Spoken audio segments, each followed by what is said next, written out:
Traveler? Paimon? Kinich! Fancy meeting you here. We've actually been looking for you. I'll get straight to the point. I hear you accepted a proposal from Elder Trinidad. Oh, the, Turnfire Knight, you mean. You were still his first choice. It's just... Oh, jeez. It's not what it looks like, promise. Chill, it's cool. I only mention it because there's something you should know. And I suspect Elder Trinidad hasn't been completely forthcoming with you. His true intention is to resolve the Mountain King problem once and for all. Once and for all? You mean this'll be the last Turnfire Knight ever? That's right.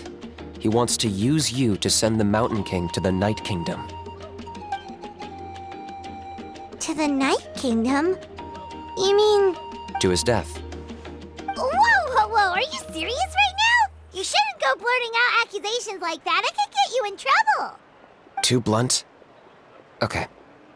I'll phrase it more gently. There is potentially a possibility that Elder Trinidad may be hoping that during the course of the ceremony, you kill the Mountain King dead. But that's ridiculous. He told us the Mountain King is a living symbol of your tribe's glory. And that glory comes at a price. Oh, that's right. The Mountain King is a living symbol of our glory, but even this glory comes at a price. Ah, yes, and Nana wasn't the first.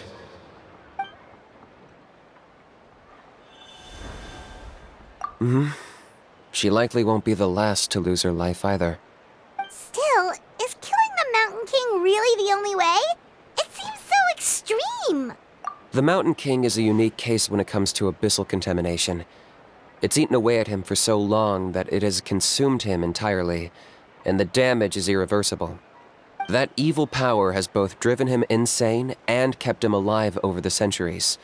So, to look at it one way, once it's completely purged from his body, the Mountain King will finally be able to rest in peace.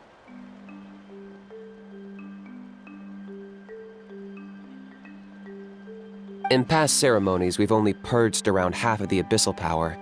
This was to strike a balance, to keep him alive, but also keep him asleep. Trinidad didn't say anything about how much power he wanted us to purge, but he did say there were some more details to go over before the ceremony. Then it sounds like you'll know for sure soon enough.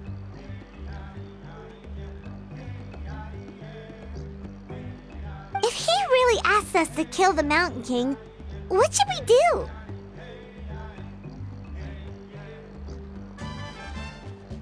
I know this must come as quite a shock, so I suggest you act like you didn't hear anything for now. But would you have time to visit the chief after your meeting with Elder Trinidad? I'd like to make a deal with you. What kind of deal? One that comes at a very reasonable price. I'm sure you have plenty of other questions, but we can talk more later. Good. See you soon.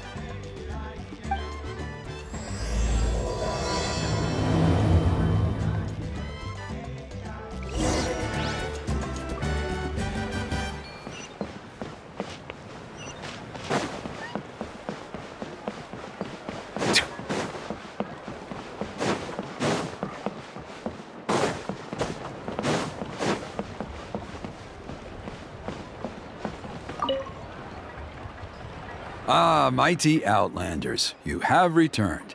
Did you have a good rest? It was, pretty good, yeah. Glad to hear it.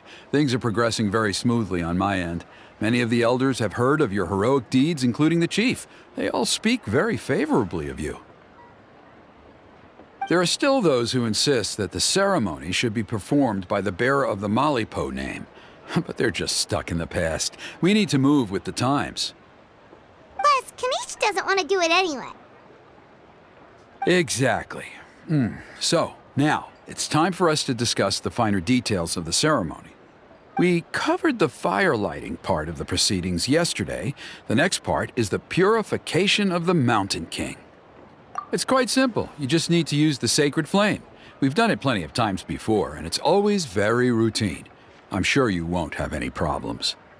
One point I'd like to stress, though, is that you need to burn away as much of the abyssal energy as you possibly can. The more we dispel, the longer the Mountain King will remain asleep. Asleep, huh? Precisely. In previous years, the Flame Bearer has often been unable to dispel a sufficient amount of abyssal energy. That's the only reason why we have to perform the ceremony on a regular basis. But I understand that you have a lot of experience fighting against the Abyss, and you seemed to wield the sacred flame quite effortlessly yesterday. With your help, I'm optimistic this time we can dispel all the remaining abyssal energy from the Mountain King's body, freeing us from this ever-looming threat for many years to come. Traveler? So this doesn't faze you at all, huh? You clearly have a lot of confidence in yourself. That's all you really need to know. The ceremony's in 3 days. I'll come and fetch you when we're ready. In the meantime, feel free to take a look around our settlement. It would mean a lot to the elders if you got to know some of our people. And if you wouldn't mind helping them out with a few errands here and there, that would be even better. So now we have extra errands to run? Maybe we should add a little extra to the price. Just a humble suggestion, that's all. It will help you gain the respect of our people, and as a mighty hero, I truly believe that's what you deserve. I'll be sticking around for the next few days, so if you have any questions, you know where to find me. Seems like Kinich was right. We should go meet up with him right away.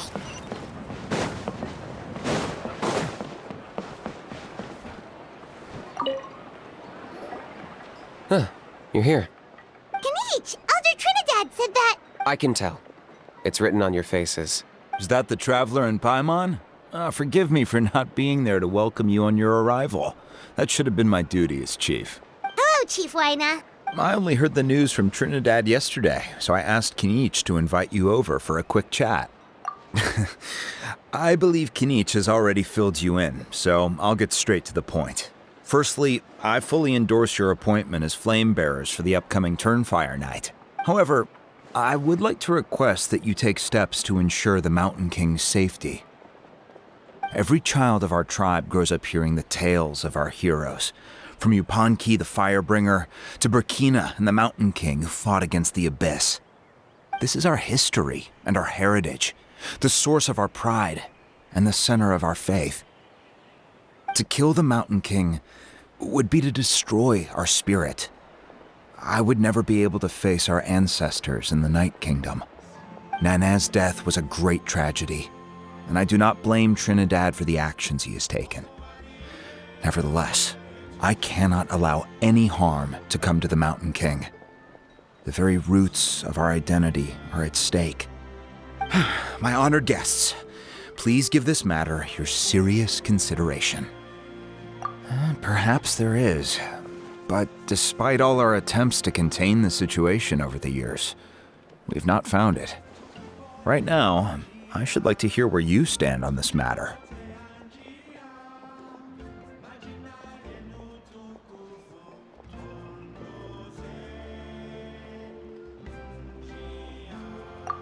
I must say, I find this troubling, though I'm sure you need more time to consider it fully. No matter. There are still 3 days left before the ceremony. I hope they will bring you clarity. So, Kinich, earlier you were saying that... Let's walk and talk. I'll show you around the tribe. That works too. Paimon needs to get some air after this.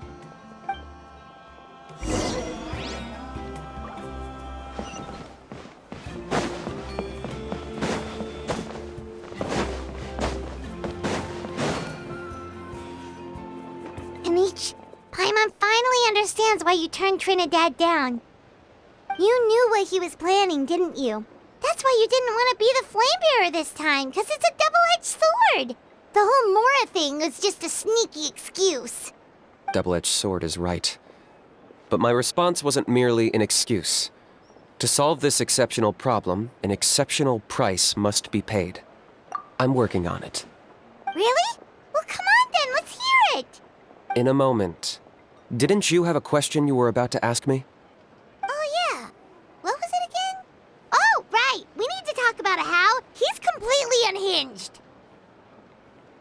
I agree that he has a problem. He needs disciplining, so I hired him a teacher.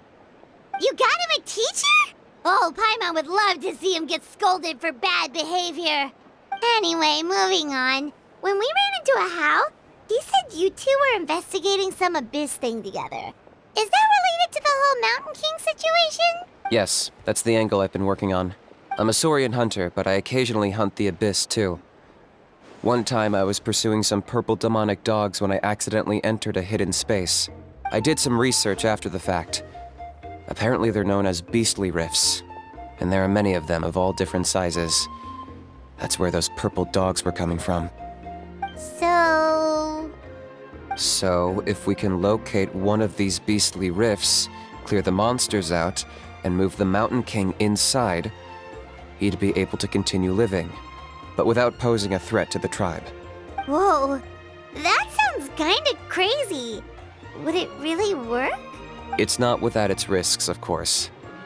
There's a lot of unknowns in the equation. For instance, for all we know, a prolonged period inside the rift could make the Mountain King's condition worse. Still, we desperately need something like this, even just as a temporary measure. You've seen the conflict the issue is causing in our tribe for yourselves, and believe me, it's been a long time coming. The chief is adamant about keeping the Mountain King alive, whatever happens. Paimon can understand. It's less about the Mountain King and more about preserving your culture and heritage. Yes, but on the flip side, you've got people like Elder Trinidad, who is more concerned about protecting the people he cares about now and into the future. And he has every right to take that view. It's one thing to try and preserve the last remnants of a glorious past, but making your kin pay the price for it? No one can seriously tell them that's a fair trade. You're right. There's no easy answers here. Let's leave that to one side for a moment and assume we go with your plan. How do you actually intend to find one of these beastly rifts? Because at least in our experience, the dogs open the rifts when they want to attack us, not the other way around. I think I know a way. You have any better ideas? Not at the moment, but it just feels like using the power of the Abyss for our own ends isn't gonna end well. After all, the Abyss is what turned the Mountain King into a monster in the first place. People are gonna think you've lost your marbles. If it doesn't end well, then that's the price we pay. Everything in the world comes at a price. Even when Yupanqui, the Firebringer, stole the Turnfire, it cost him dearly. The Mountain King's erratic outbursts have brought tensions within the tribe to a boiling point. Unless this gets resolved quickly, everyone will be stuck in a stalemate. All right, so what's this deal you wanted to make with us? We're hardly experts on exploiting abyssal power. All I need you to do is keep people away from me. I'm getting harassed on a daily basis by people trying to convince me to be the flame bearer. I can't afford to waste all my energy dealing with them. If you help me out, there'll be a gift for you in return. Ooh, what kind of gift? Something well worth your while, I'd say. Just keep doing what you've been doing. Integrate yourself with the tribespeople, so everyone comes to terms with the fact that we have a new flame bearer.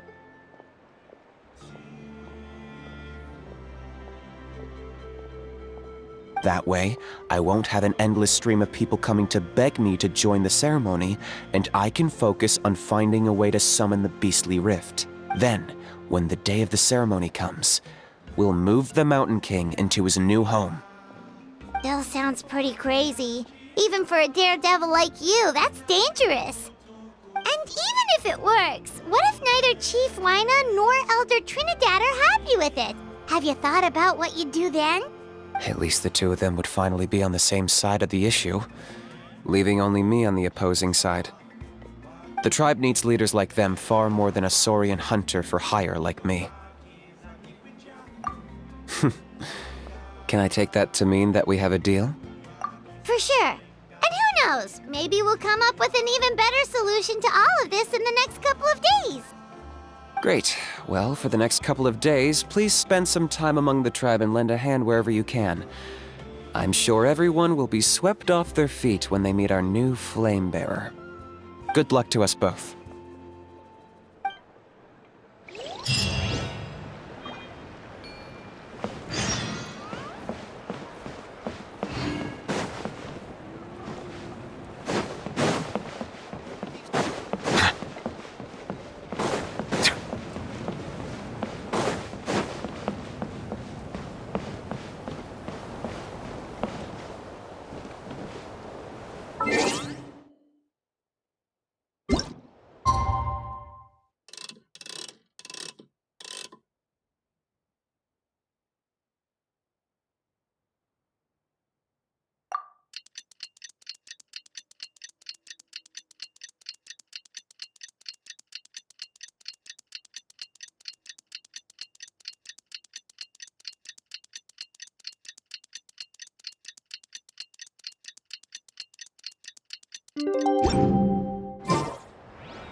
Okay, task for the day.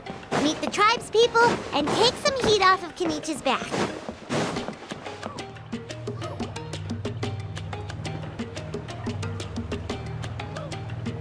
Pony, how can you call the Mountain King a monster? Because he hurt a lot of people. And look what happened to Nana. But it wasn't on purpose. The Mountain King is sick, that's all. He's been hurt by the abyss. That's true. But the fact remains that he's now a threat to all of us. How can you be so harsh to someone who's sick? If you don't take back what you just said, I don't know if we can carry on being friends. Toba, Huni, what's wrong? Hooney's saying nasty things about the Mountain King. It's not right. He's our hero. Once upon a time, maybe, but not anymore.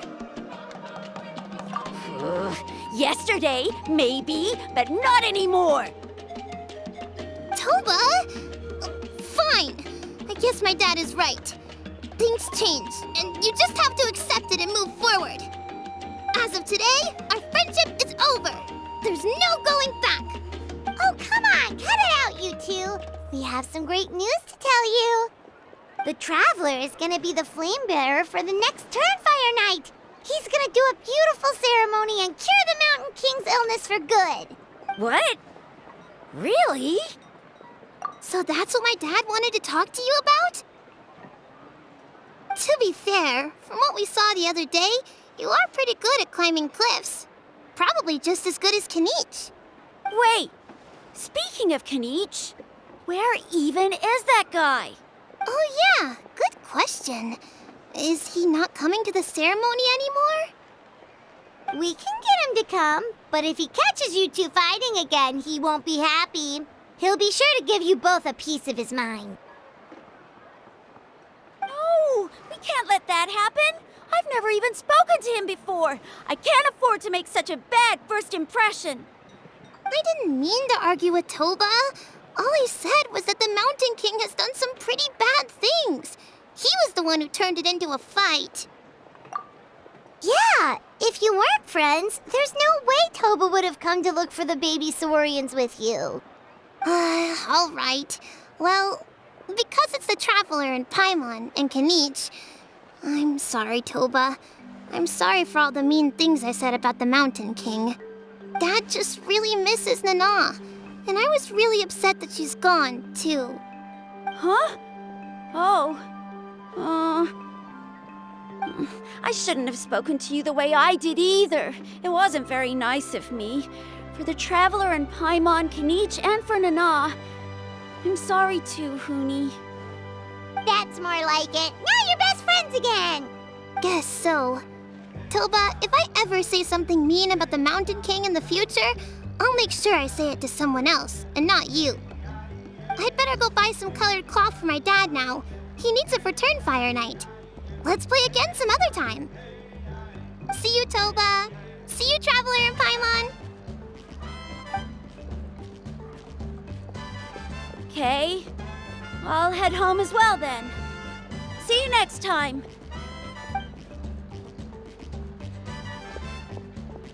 Okay, take care, you two. Even though they said they're sorry, it looks like their friendship isn't as strong as it was before. Let's just hope we can solve this once and for all. Come on, let's move on.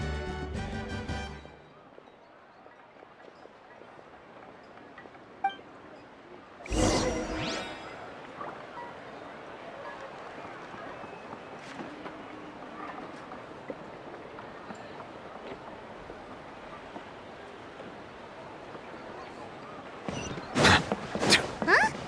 What's going on over...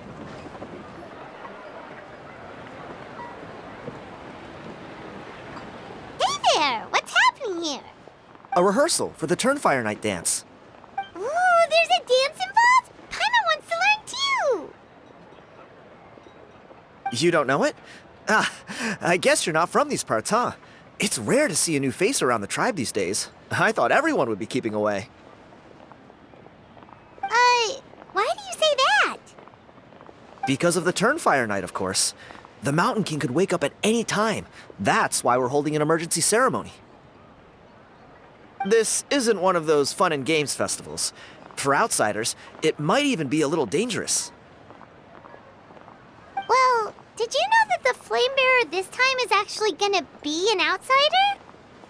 Oh, I did hear about that. It's a first for sure. I would have loved to meet them in person. What? Oh, it's you? Man, oh man. Well, this is a nice surprise. It's funny. I was just thinking that I'll probably miss out on meeting the new Flame Bearer since I'm not taking part this time around. Then suddenly, there you are. Must be my lucky day. You're not taking part in the Turnfire Night? How come? You're not an outsider too, are you? You must be joking. Watch this.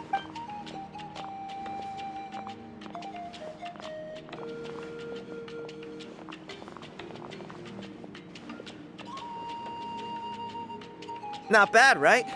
Yeah, I'm considered one of the better looking guys who dances beneath the pillars of the sacred flame. Been doing it a few years. Always gets the ladies out to watch.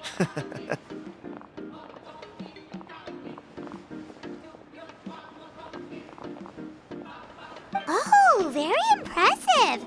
So why'd you quit?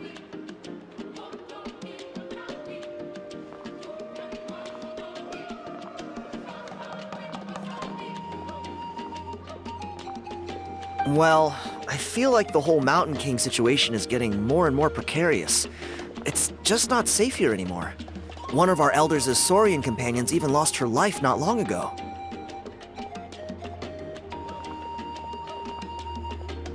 The question is, what are we going to do about this in the long term?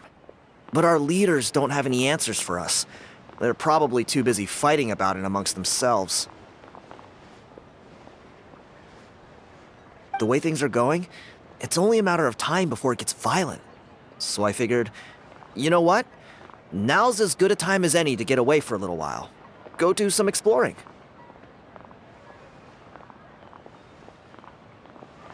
You look a little disappointed. Disappointed? Nah, it's a great opportunity to go see the world. As every male scion of the canopy knows, wherever you are and wherever you go, the only way is forwards. We take pride in that. I won't forget my roots.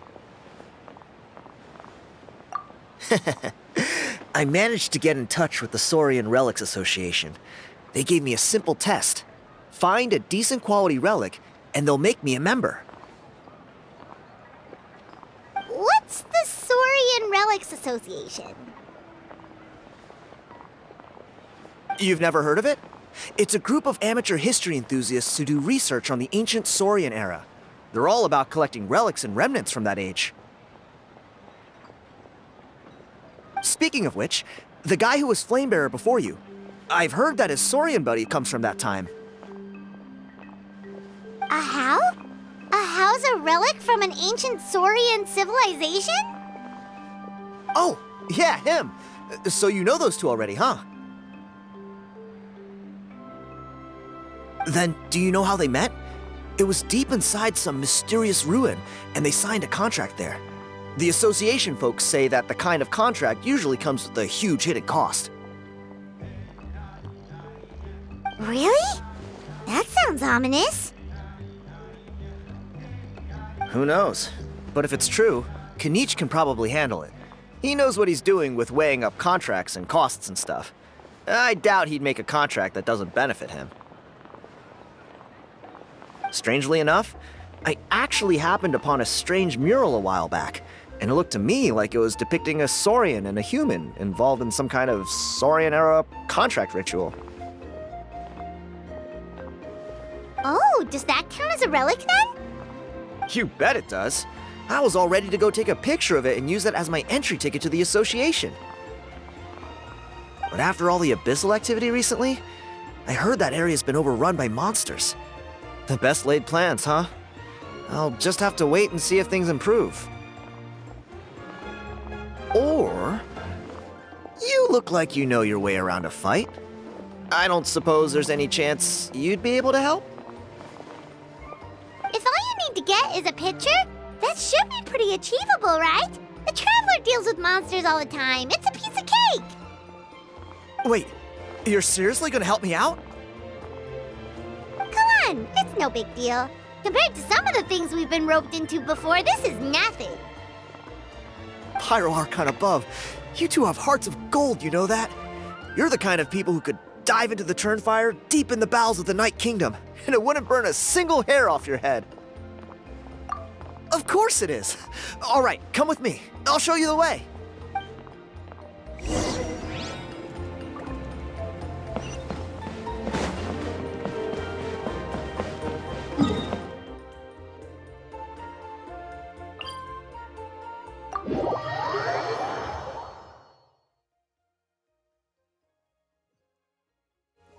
My apologies. This heavy rain must be quite an inconvenience for you.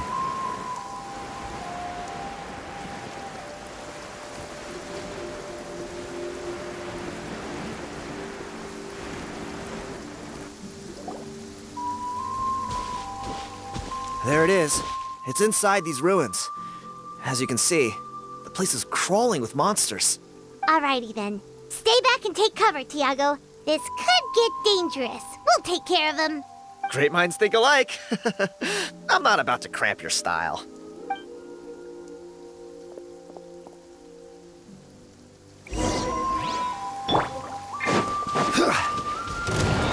Order guide you. Let the world collide! Into the wind. Fallen leaves, adorn my night, one with nature. Let the mighty be humbled.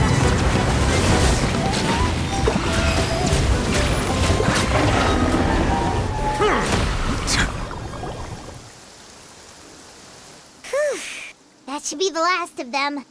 It's a good thing Tiago had the sense to stay in his hiding place, or things could have gotten really hairy for him.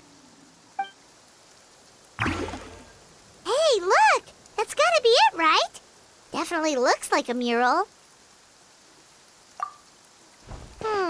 True. Now that you mention it, most ancient murals take up a whole huge wall.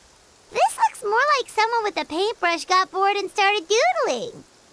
It does match the story he told us, though. There's a Saurian and a human. So, is that supposed to be what an ancient contract ritual looked like? Whatever. We're not here to decipher it. Just photograph it.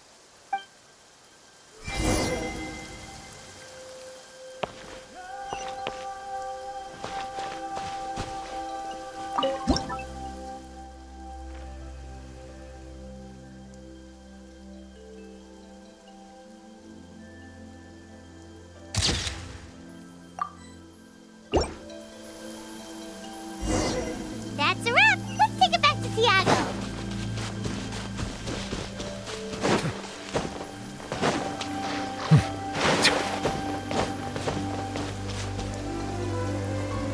You've been robbed? Oh, Ponche. And I thought my luck was bad. I put blood, sweat, and tears into that, and now I've got nothing to show for it. Some gap-toothed goon stole it from me.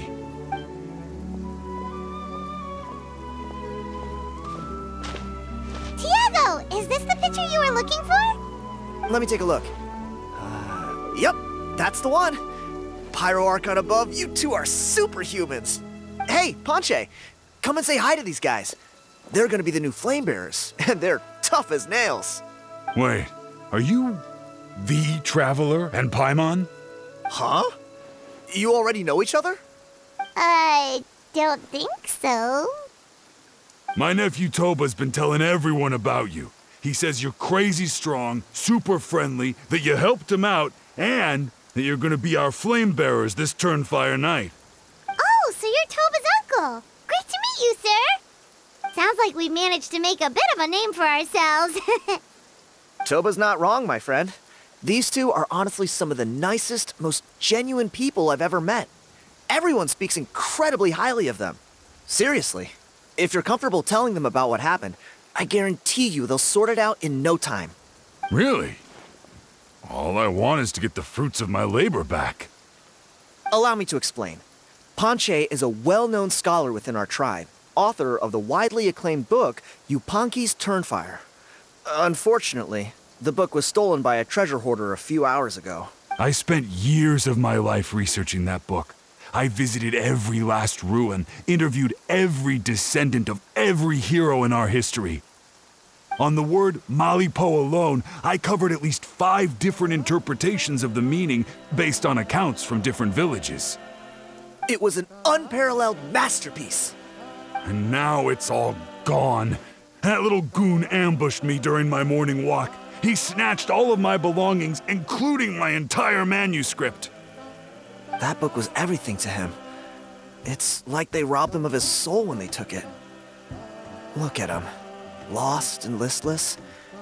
He's a shell of the man he was. Dear honored guests of our clan, I am but a helpless old student. If only for Toba and Tiago's sake, please help me, I beg of you. See what I mean, Ponche? Now you've run into these two, your luck's about to change, big time. I don't know if he's still there, but come on, I'll take you.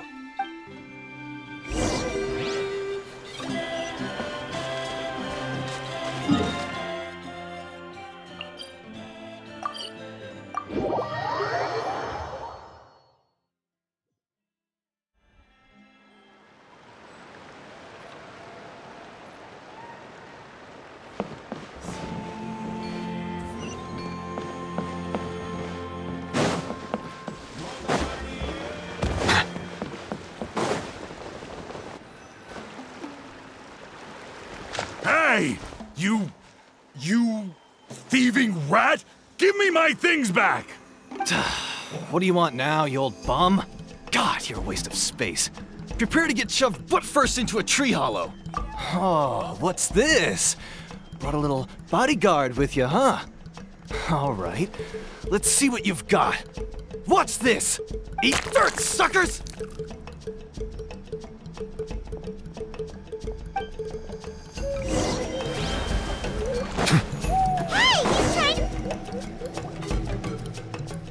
Stop, please! By all the warriors, heroes, gods, and kings, I can't run any longer. Please, I don't have your stuff anymore. Have mercy. Oh, yeah? Well, where is it then? I threw it away. You threw it away?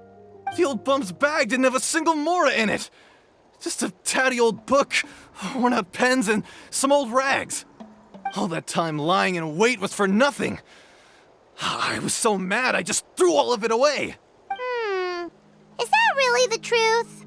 Okay then, where did you throw it away? The same place you found me. Look, I swear on the Pyro Archon, it's the truth. May all my worldly possessions be turned to ash by Turnfire if I'm lying. Okay, that's a pretty strong oath. What do we do now? It sounds like he's telling the truth. Right, let's hope nobody gets to the book before we do. We'll never get it back then.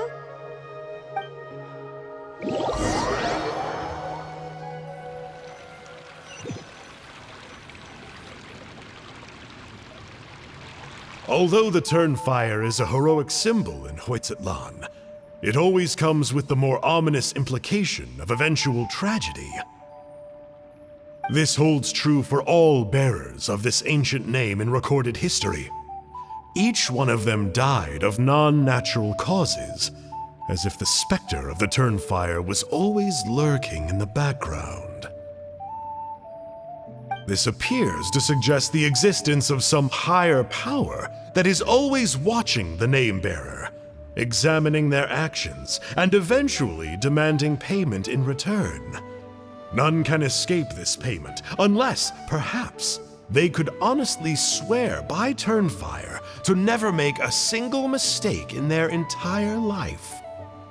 Yupanqui's Turnfire. What an incredible work on ancient name philology.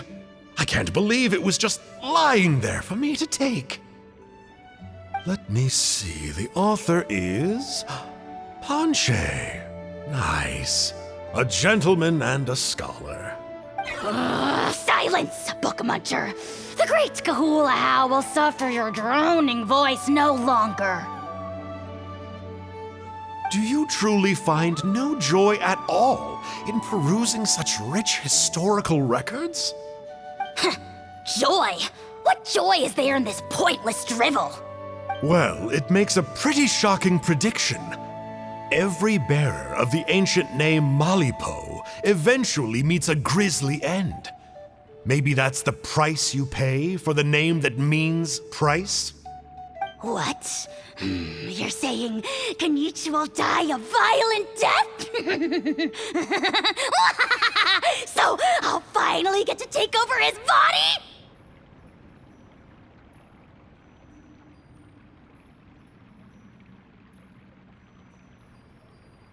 When will that glorious day arrive? The great Kahulahow demands to know! Wow, you are just irredeemable, aren't you? An agent of chaos down to the core. You make us Abyss Order folks look like saints in comparison. Silence, maggot! To presume that anyone compares your kind with the great Kahulahow is sheer vanity. And if that day ever comes, oh, your doom will soon follow. You don't need to lecture me about Doomsday. Here's what I know, based on countless historical texts. All civilizations will be reduced to rubble by the passage of time. From ancient kingdoms to heavenly thrones to worlds beyond, there are no exceptions. But from the ruins of every civilization, the dust will rise and never settle, thus transcending the confines of time. That dust is what we call a civilization's spirit. And you, great Kahulahow, are one such speck of dust from a bygone age. I've paid dearly for the chance to observe you up close. Now, let me take a good look at you. We'll see whether any memories of that age still remain inside you.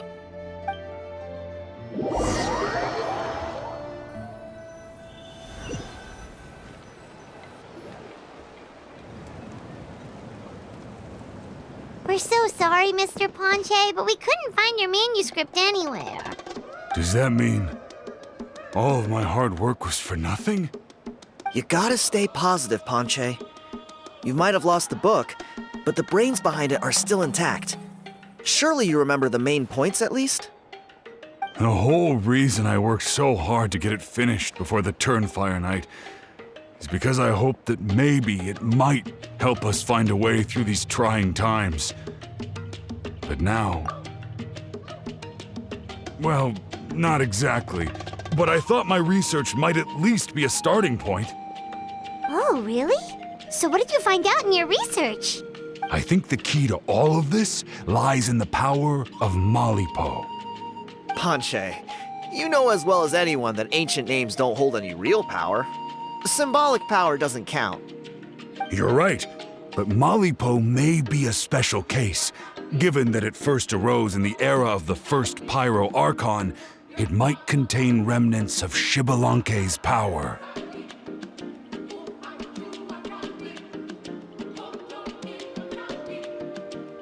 Yeah, I remember that story. My grandpa told it to me when I was a little kid. Maybe you're the special case. Most kids stop believing in that stuff by your age. I'm not talking about childhood superstitions here. There is evidence. Like what? Like the fact that the Mountain King is still alive. Everyone attributes that to the power of the Abyss. But there's more to it than that. The key factor is that Burkina summoned the power of Malipo at the cost of his own life. If you don't believe me, then answer me this. How many other creatures can you think of who lived longer, not shorter, after being contaminated by the Abyss? Traveler, different situation but similar idea. Doesn't this remind you of the hilly... So, I came to the conclusion that Malipo must refer to some mysterious ritual involving a tit-for-tat exchange.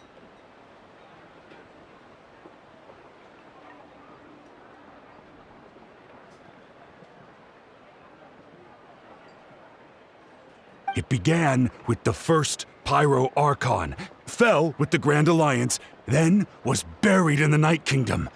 And now, it awaits the call of its new bearer.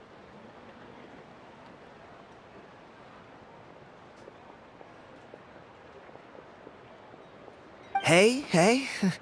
Sorry to interrupt, Ponche, but you seem to be getting a little overexcited.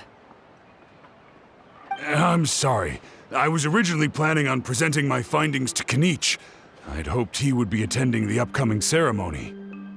Sounds to me like you dreamed up one fanciful theory to support another. Kinich, what are you doing here? I more or less finished what I was doing, so I came to have a quick catch-up. Now a good time? Kinich! I'm onto something. I haven't worked out all the details, but you have to attend the Turnfire Night.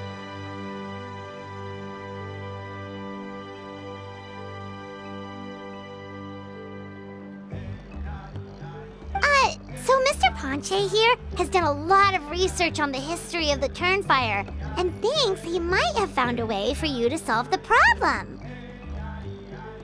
I'll be there, Ponche. Let's go.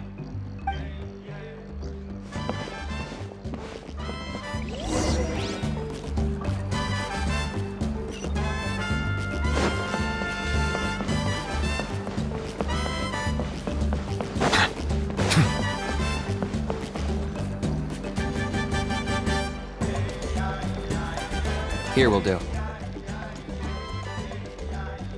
Yeah. I'd like your help giving it a trial run tomorrow. If that works, we have our plan come Turnfire Night. Sounds like you're not considering Ponche's idea. You heard him. He hasn't worked out the details yet. We need a more practical solution with concrete steps to follow. Yet. Are you saying you think he might actually be onto something? I think it's possible, based on something I know about the war 500 years ago. Burkina didn't fall to the Abyss. He was killed by the Mountain King in an episode of madness. In his final moments, Burkina made the fateful decision to not fight back, and instead pass his blood and power on to the Mountain King. Maybe he thought the Mountain King was stronger than him, and more valuable to the tribe. Or maybe it was just out of loyalty to his friend. Either way, I can believe the Turnfire was involved. Whether you think his sacrifice triggered it, or his fate was sealed from the moment he took the Malipo name, it makes sense to me. How can you drop these truth bombs with such a straight face? This is what I've gleaned from my many interactions with the Mountain King. His mind is so disordered. It took some time to piece it all together. The story Elder Trinidad told you was the more palatable version of events.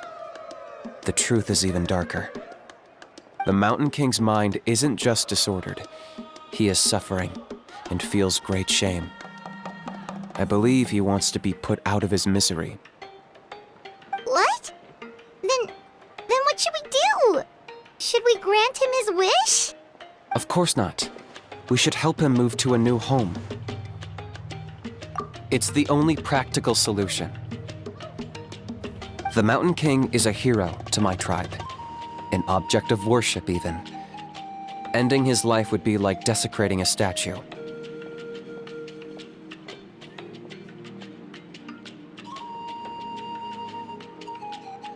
Still, he's been the cause of multiple disasters, and we can't afford to have any more. Ugh. Practical solutions hurt Paimon's brain. Can we follow our hearts next time? Then let's break for the day. I've already found a suitable venue for tomorrow.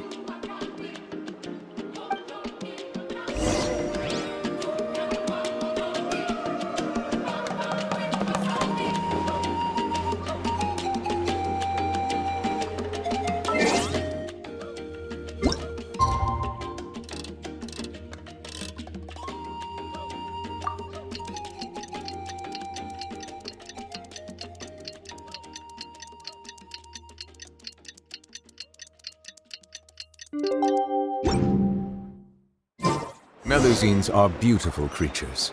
They are the pride of Fontaine. Be sure to befriend them.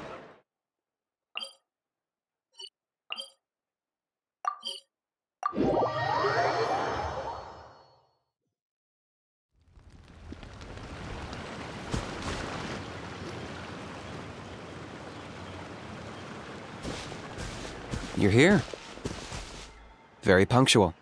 Oh, so the gruesome twosome come crawling back. Here to make amends after the gross irreverence you displayed last time? Very well. The almighty Dragon Lord Kahula shall grant you the audience that you seek. Now pucker up and kiss our feet. Kinich, didn't you say you found him a teacher? He's just as out of control as ever! Hey! No one gets to discipline the almighty Dragon Lord Kahula. No one! Maybe because I've never had a gentle-natured companion like Paimon to compare against. Is that a compliment? Yeah, I see what I'm missing out on now. And it's a lot. Kinich! We could drown this measly flying ant in one droplet of spit! How dare you compare her to the almighty Dragon Lord Kahula? Oh, just wait till I possess your dead body! I will commit heinous atrocities! Tear down your legacy! Destroy your reputation! Wreak havoc on your...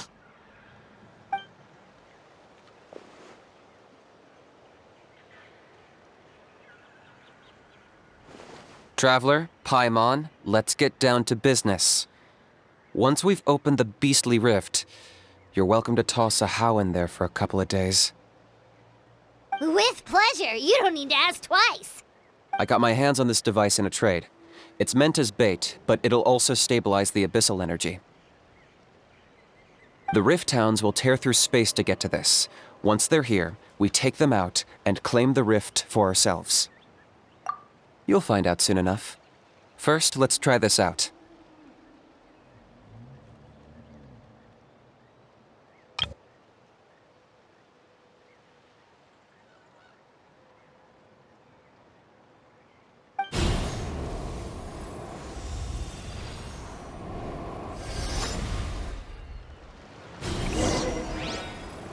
They'll tear you to pieces given half the chance, so be careful.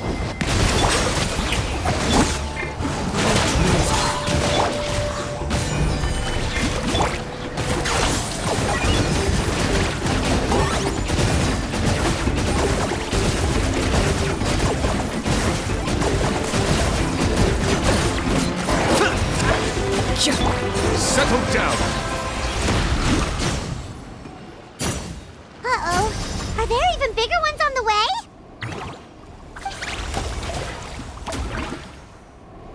You see, Kinich? I'm a man of my word. In fact, I'd say I under-promised and over-delivered. Nifty little gizmo, isn't it? I take it this is your true form? Now that our deal is complete, it's time to start the next phase of our relationship. I made a promise to the great Kahula How, and now I'm here to seize your body for his use. Cliché, I know. The hero's trusted partner sells him out to the abyss in a shocking act of betrayal. Cue bad guy speech and drawn-out death sequence. Huh? Angel? Huh? Huh? What are you two doing here? Oh, Mr. Kinich, this is not what we agreed on. Traveler, this is the gift I got you. I know you're looking for intel on the Abyss Order, so I thought he might be of use to you.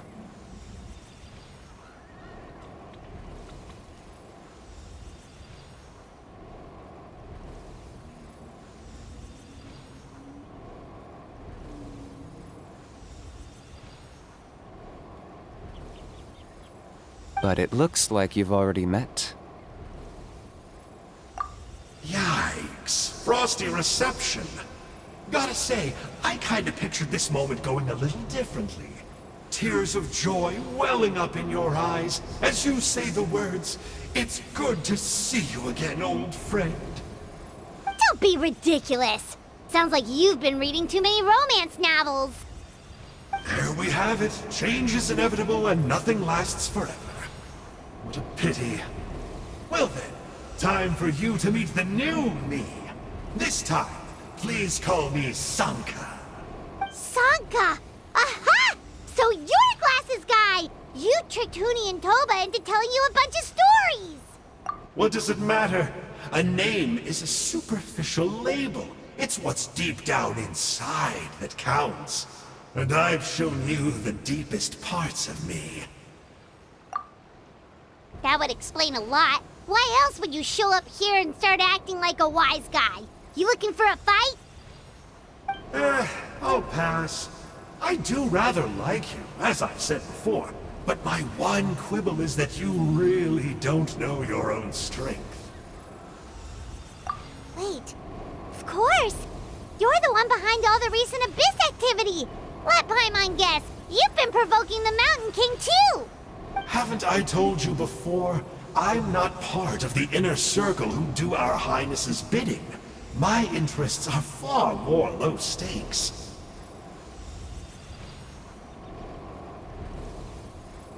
I spend my time digging for truth in ancient doodads and books.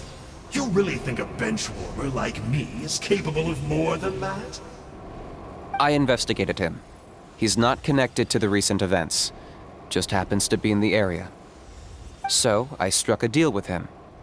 He helps me summon a rift. I allow him to do some historical research. But that's all over. And now Kinich wants to hand me over to you. Well, I was hoping this would be an opportune moment to whisk away his body. That would have given me some more time to study the great Kahula How. But now I've run into you, which is just my luck. Or maybe I've incited the wrath of the Turnfire, and this is the price I have to pay. But I don't understand. What did I do wrong? Wait, does that count? Let me think. How? You are the worst of the worst! Colluding with the Abyss Order against Kinich? How could you betray your partner? There is no betrayal. The almighty Dragon Lord Kahula How is a partner to no one. Don't worry, I told him to act as bait. Yes, and you should have picked a bigger fish. The Abyss Order? Ha! What a joke. Not even a match for our lowly servant. I put up with this toad's croaking for days, and it was all for nothing. It looks like your disciplinary measures have been less than effective, Mr. Enjo.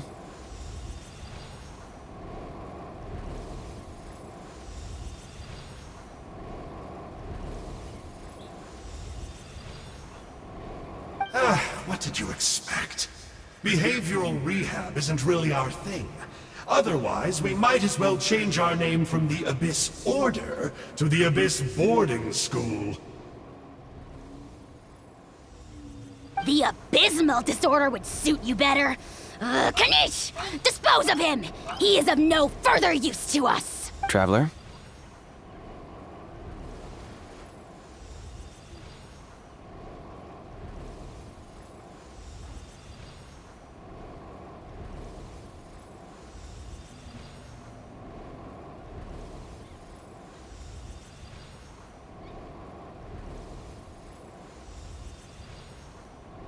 You see, this is why I like you. Still, you shouldn't underestimate me just because I'm a lowly clerk.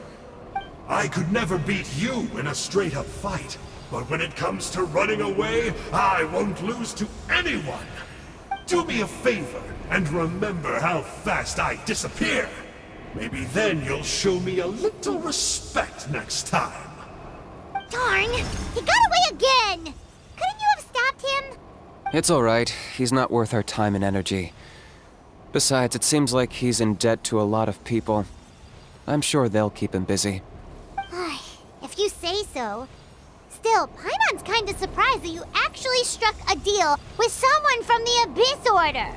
To borrow that guy's words, names are superficial labels. Whether you call it the Abyss Order or anything else, it's a broad generalization at best. Think of it like apples that have fallen from a tree. If you tasted each one, you'd find that they're all at different stages of ripening. Even the unripe fruit blown off its branch before it's fully grown can still be brewed into a fine wine. Everything has its use. Huh. Well, in that specific sense, maybe Enjo's not such a bad apple. Not rotten to the core, at least. Of course! Only the almighty Dragon Lord, Kahula How, is rotten to the core and evil beyond redemption. Ugh.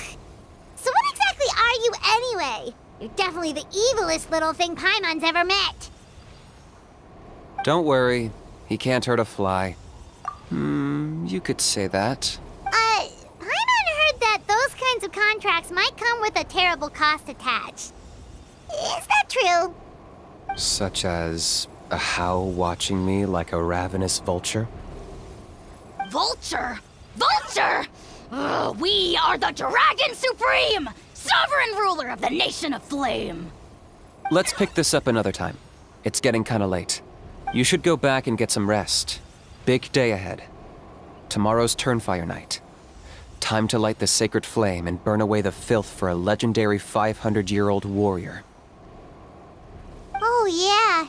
Hearing you lay it out like that is making Paimon a little nervous. For all the work we've put in, it all comes down to tomorrow night. We have to make sure we solve this problem once and for all. Then it can't hurt to say this one more time. Good luck to us both. See you tomorrow.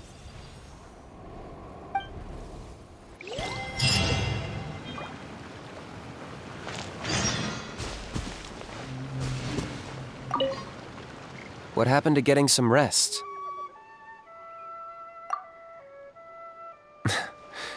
A house piqued your interest, huh? It's true that he's a relic from an earlier Saurian age, but since we're bound to each other by a contract, you can see him as my companion for now. I know he can be awful, but don't worry. As long as I'm still around, he can't do that much damage. That's a key part of the contract. A How has to obey my orders and lend me his power for as long as I live. And after I die, a How gets control of my body. That's the price. Crazy, isn't it? That was probably the first time I really appreciated what it meant to pay a price. Then once I signed the contract, I received the ancient name Malipo. But that's a whole other story. We can get into it another time if you're interested.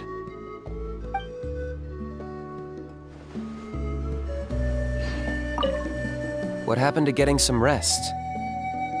You're cautious, like me. I get it. But don't worry, like I said, I investigated, and I'm confident he has nothing to do with the Mountain King situation. Before he got tangled up with us, he was looking into the Mare Javari. That's another major part of Natlan's history.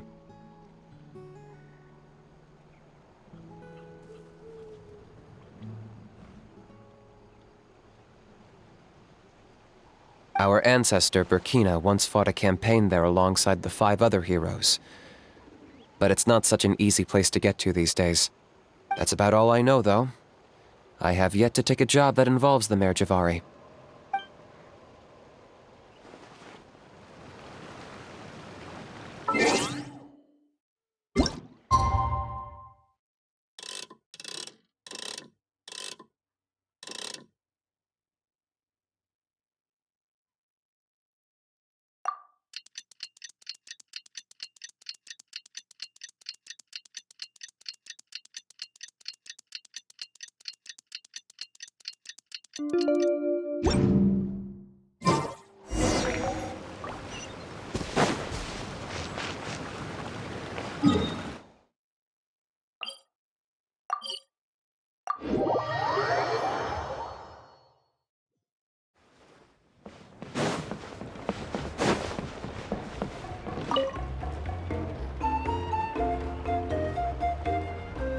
Ah, at long last, you're back.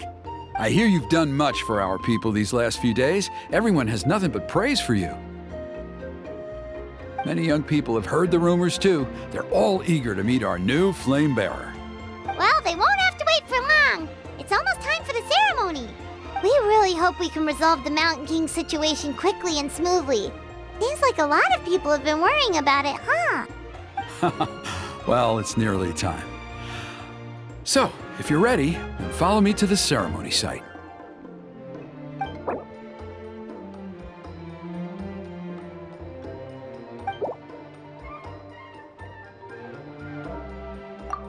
Off we go!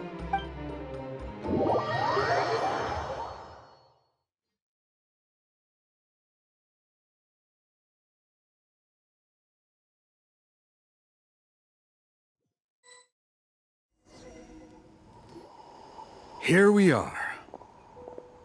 Our honored guests have arrived. I have heard much about your fine work over the past few days. I hope you'll allow us to thank you properly after tonight's ceremony. Don't worry about it. Getting this huge venue ready must have been a huge task. No need to make extra work for yourselves on our account. Oh, if it means getting the Mountain King issue resolved, no cost is too great to bear. A resolution will come in due course, but every great fire starts as a tiny spark. We must take it one step at a time. No one would disagree with you if that were possible, Chief, but it's been far too long since we've seen a real step forward. Look around you. Can't you see how our numbers have dwindled since the last Turnfire night? The ceremony was arranged on short notice. Many are away from home and could not make it back in time. That may be so, but still. Good evening, Traveler in Paimon. Kinich! Not a moment too soon. Chief Wayna, Elder Trinidad, could you give us a minute? I'd like to give the Traveler a few pointers as the previous flame bearer. Very well, but make it quick. Let me know when you're done and we will begin the ceremony. Let's step to the side. Has anyone gone over the key steps of the ceremony with you yet? Yeah, Elder Trinidad did, but, Paimon seems to have forgotten them? What a surprise! The flying ant has an ant-sized brain. If you don't want your tongue to be burned off by the sacred flame tonight, I suggest you stay quiet. See those sacred flame pillars? Once you've lit the fire, go light each one up in turn. Once that's done, head down into the cave where the Mountain King slumbers, light the braziers along the way, then bring the flame to the final altar. Then the ceremony is complete. That sounds simple enough. The process isn't complicated, but remember, you mustn't turn back at any point. If you miss a pillar, you can't light the next one, then come back to it. You have to keep moving forward, or it's seen as disrespecting our ancestors. If that happens, you won't receive the blessing of the Turnfire, and you'll have to start over. I made you a diagram that summarizes the steps. Take a look.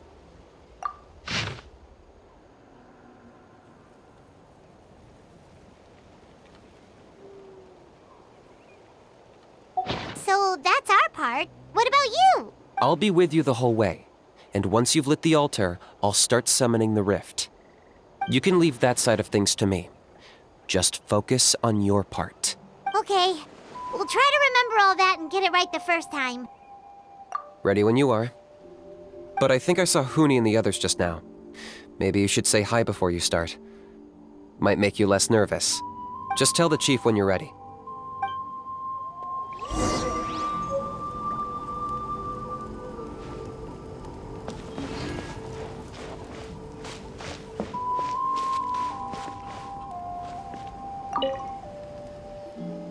How are you doing? Is all in order? Very well.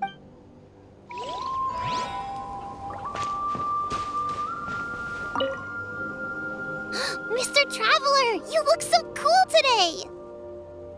You're gonna make sure the Mountain King never threatens us again, right? I believe in you.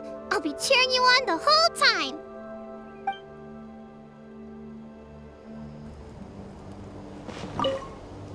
Mighty Outlanders, the time has finally come.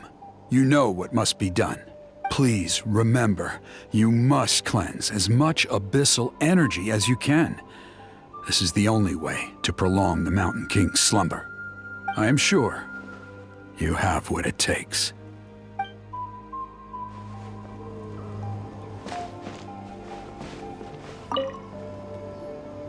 How are you doing? Is all in order? I'm counting on you. Don't forget what we talked about. By past fuel and present flame, life marches ever on. My brothers and sisters, the time has come to light the fire once again, and let the Turnfire night shine bright in Hoytzitlan.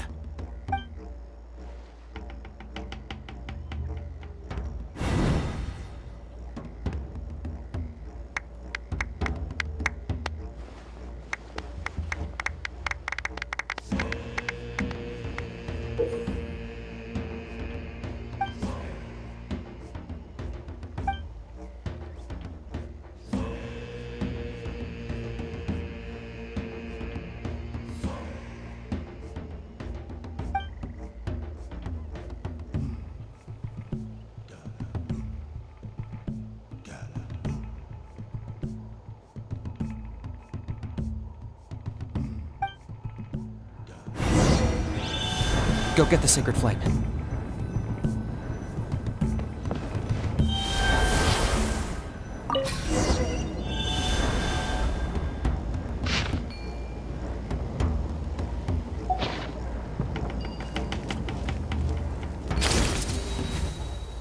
Nicely done. Off to a good start. Great stuff.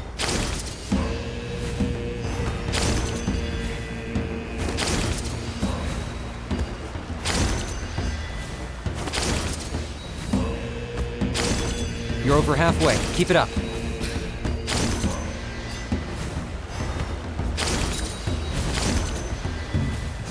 Impressive. Just one more to go. Come on, one last push. The final sacred flame pillar is up ahead.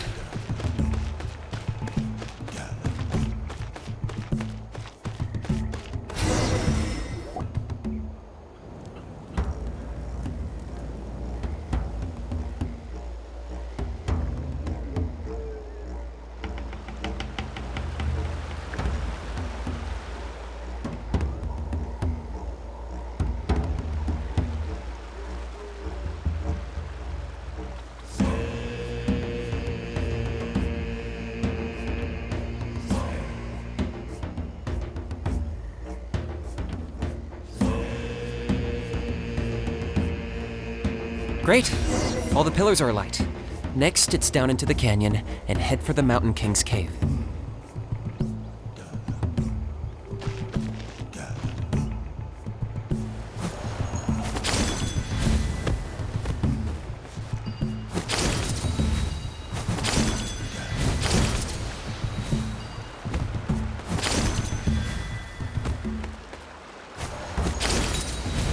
Almost there. The cave is just up ahead.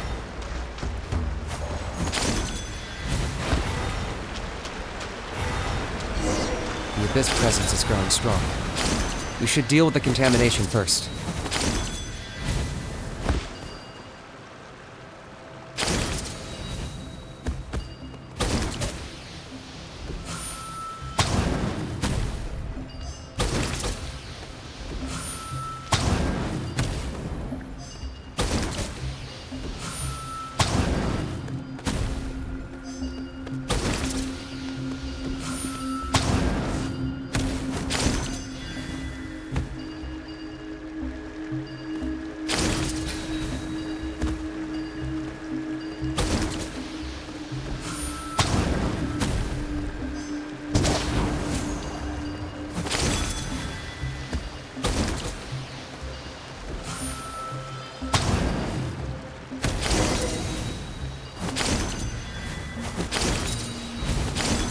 There's the altar of the sacred flame. Remember, light up the torches around it first.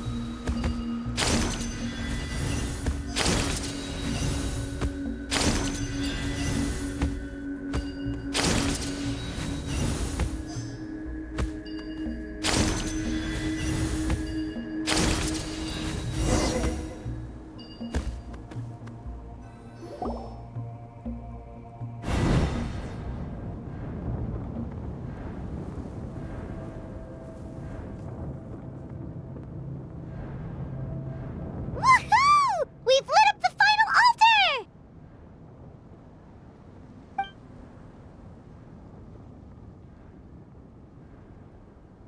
That's the Mountain King up ahead, right? That's him. Kangamato, king of the Yumkasaurs from 500 years ago. He's very powerful. Paimon can tell. He is huge.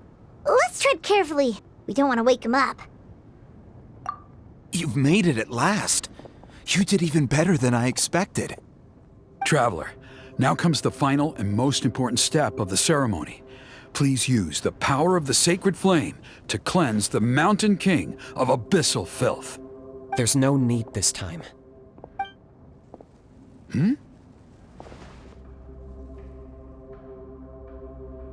Such strong abyssal power. What is that thing? Kinich, what is the meaning of this?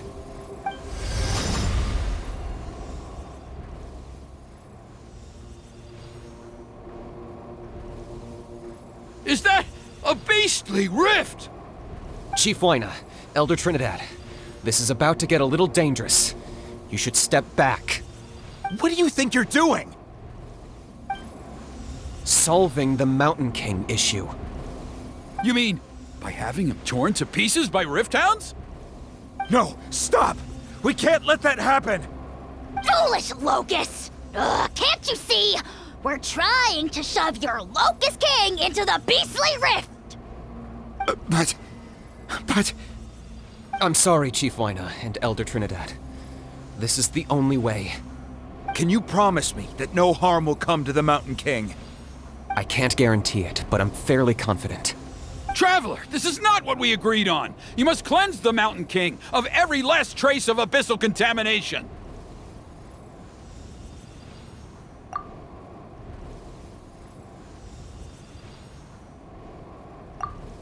Okay, I see what this is. You've been in cahoots this whole time!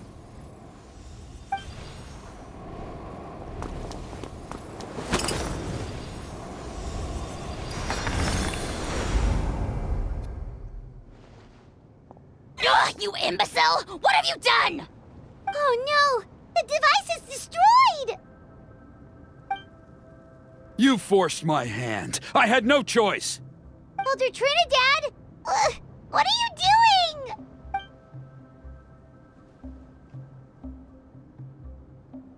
No! The Mountain King is waking up! He will cause even more casualties!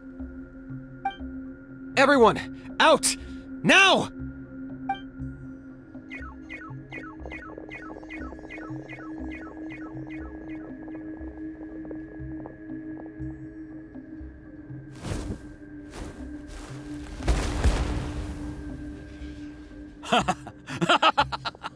Oh, it seems there's only one way to awaken you all from your willful blindness.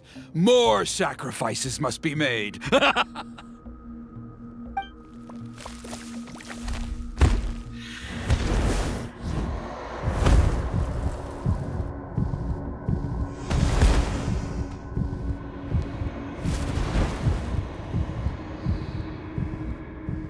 Take me, O Mountain King! Take me as your next sacrifice!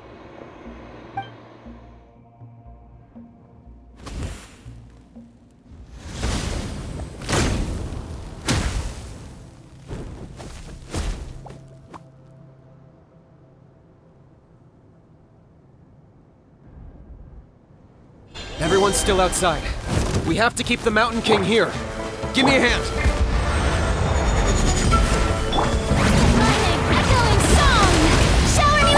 Clouds high. The birds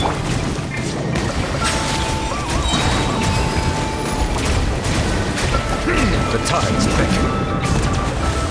Watch out for the fruits he's spitting out.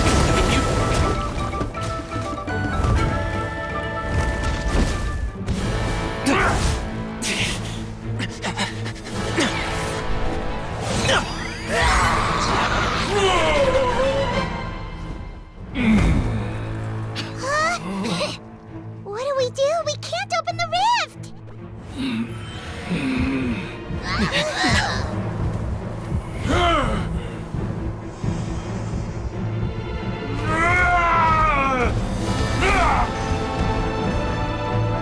Kill me! Put an end to Whitesetland's shame!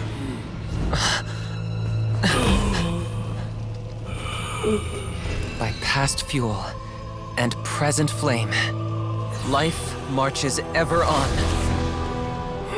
Oh, Burkina, I must atone.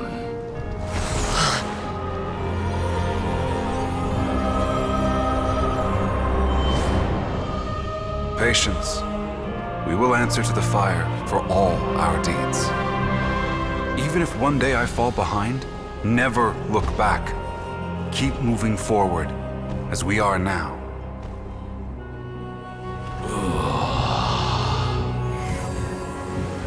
Live with your guilt and shame.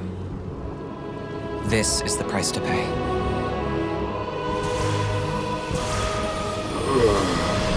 Heir to the Turnfire, please use my ruined vessel to train the heroes of the future. The will of Kangamato will march ever on, till the abyss is stamped out.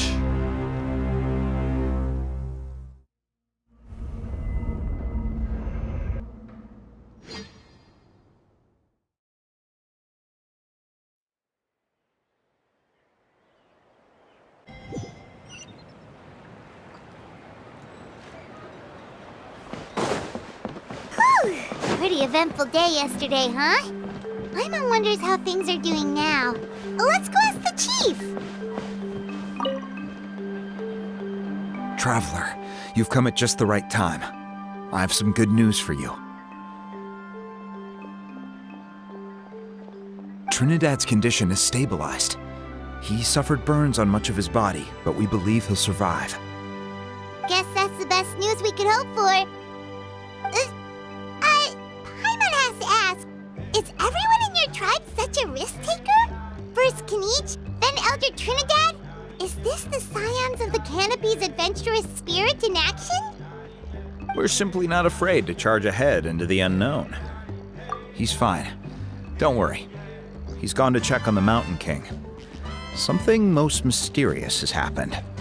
After the incident yesterday, a transparent shell is formed around the Mountain King's body. We don't understand the mechanism behind it, but the shell appears to insulate him against the influence of abyssal power. It is somewhat akin to a scab, in that it stops the abyssal energy within him from bleeding out, while also preventing further abyssal energy from seeping in and infecting him. We've never seen anything like it.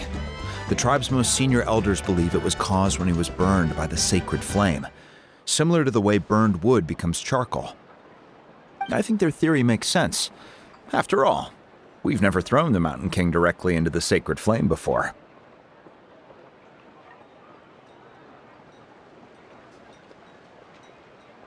Wow. So it's made a barrier against abyssal energy? That's a good thing, right? It's practically a miracle from what we've seen of it so far. It means that the Mountain King's level of abyssal energy is now stable. No longer will we need to perform an annual cleansing ceremony.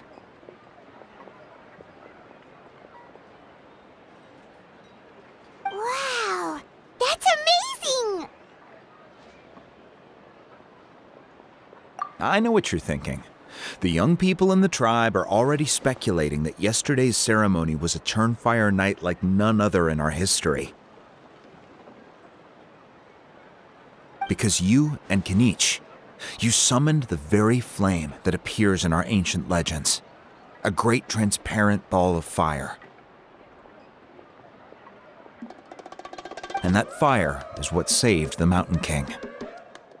Whoa! So that was the real Turnfire? I may be the chief of this tribe, but I've only ever known the Turnfire as a concept in our legends. I cannot answer that question. If anyone can answer it, I suspect it would be the bearer of the Malipo name. He is in the Mountain King's cave as we speak. Ah, so Kinich then. Why don't we go see how he's doing?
Hey yourselves. You two doing okay after yesterday? We were gonna ask you the same question. You scared Paimon half to death when you rushed into the fire. Sorry, I couldn't just stand and watch the Mountain King get burned alive. So you thought you'd try and extinguish the sacred flame with Dendro?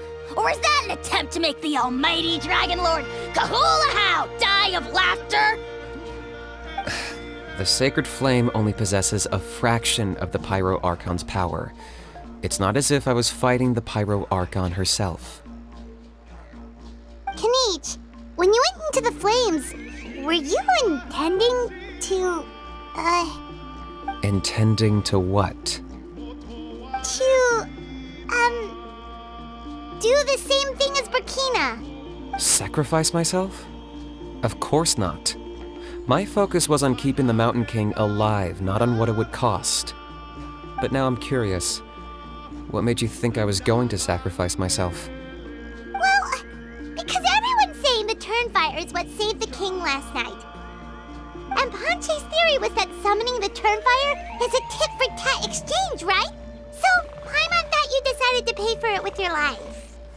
So you've heard that rumor too. I'm afraid I can't say for sure. What happened yesterday was a first for me too. Well, even if you don't know, there's probably no one in the world who does. What I would say is, if that really was the power of the Turnfire, I'd sooner believe that the Mountain King summoned it himself. The Mountain King? Then, what price did he pay? The core meaning of price is not atonement or compensation, but what you're willing to give up in order to obtain what you want. It's easy to die for your sins. Much harder to live with the guilt and keep on going. In the end, the Mountain King chose the latter option. For Burkina and for the tribe. That's the price he paid. Alright, so how is the Mountain King doing now? Health-wise, there's nothing to worry about. He'll enter a fighting stance whenever we set foot in his territory.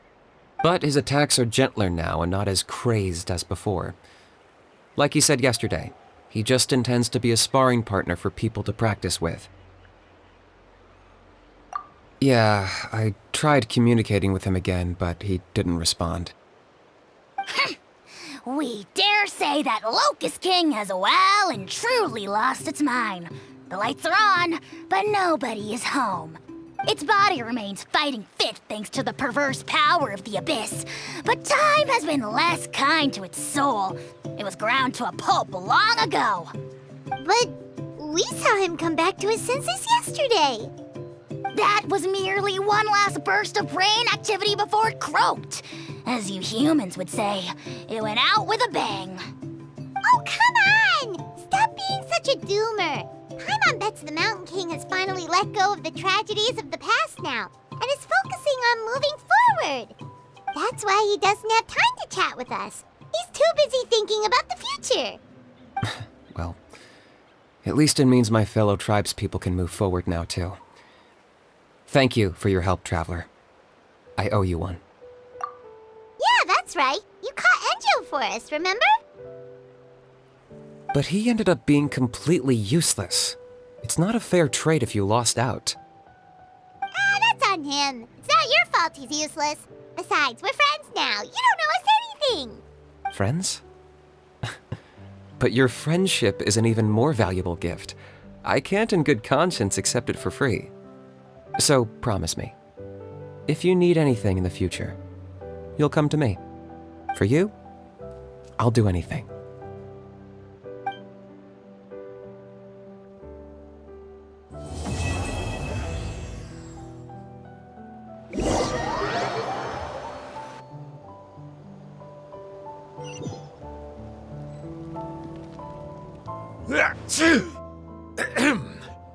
So, in the end, only poor little Huni got the sad ending? Yeah, everyone's happy except me. First Nana, then my dad. Why does everyone in my family have to suffer? Huni, it'll be okay. Your dad will get better soon. Toba, you're my friend, so I shouldn't say this to your face. But it was all the Mountain King's fault. Huh? Now hold your horses, kiddo. If you promise not to fight, Uncle Sanka will tell you a story. Okay, before you roll your eyes out of your skull, I promise you can trust me.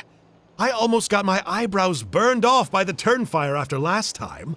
That's why I came back, to make it up to you. All right, I'll just get to the point. Do you know what Uncle Sanka loves the most about your people? What? Your extreme sports. Huh? On my first day here, I got hit by someone falling out of the sky. I believe you call it bungee jumping? It's a dangerous sport, to be sure, but the courage it took to make the jump impressed the heck out of me. So, I introduced myself to the jumper, we made friends, and I even helped treat her wounds. Oh, such a nice friend. Of course. Anyway, the good times didn't last, because I got captured by a powerful foe, so we had to part ways for a while. In the hands of the enemy, I was scorned, scolded, and nearly given away as a gift. Oh, it was so humiliating. A horrible experience to look back on. Why does Uncle Sanka always have to suffer, I thought. So I feel your pain, Huni. I was in the same position. But in the end, I made it through, and I left all of those painful memories in the past. I even managed to reunite with my friend. Is that it? The moral of the story is to look forward in life, right? Yeah, we've heard that one millions of times.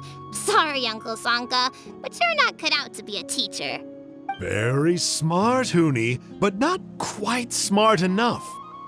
What I'm trying to tell you is that after I reunited with my friend, I found her injuries were all healed, but she really missed her family.